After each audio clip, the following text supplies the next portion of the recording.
হজরত সুমাইয়া রাদিয়াল্লাহু তাআলা আনহু মহিলা মাদ্রাসার হিফজখানা ও এতিমখানার ৫ জন হাফিজা ছাত্রীকে পুরস্কৃত করা হয়েছে এবং এ উপলক্ষে ওয়াজ মাহফিল অনুষ্ঠিত হয়েছে।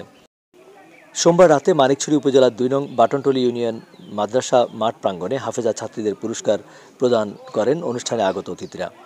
মাদ্রাসার পরিচালক মাওলানা মোহাম্মদ আজমল খানের সভাপতিত্বে পুরস্কার বিতরণী অনুষ্ঠানে প্রধান অতিথি ছিলেন সুপার হিউম্যান খ্যাত মানবিক সাবেক পুলিশ সদস্য মোহাম্মদ শওকত হোসেন।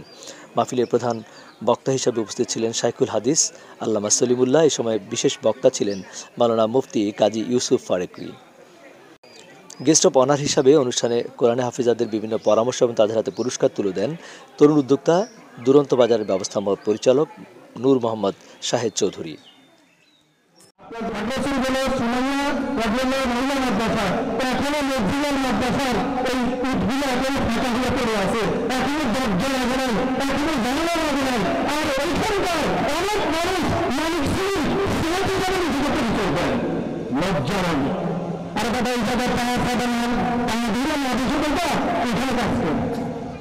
কথা ঠিক আছে কিনা?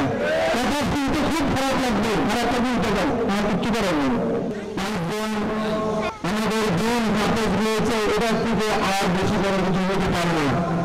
যেটা আমরা পুরুষ যারা আমরা অনেক চেষ্টার পরে আমরা আমাদের দিতে পারি না, অর্ধেক করে আমরা চলে যাই, 10 তারা 5 তারা করে আমরা টিকতে পারি না। সেটা আমাদের দিনরা এভাবে কষ্টের বিনিময়ে 9 মাসের মধ্যে একজন জনের হাফেজ রয়েছে।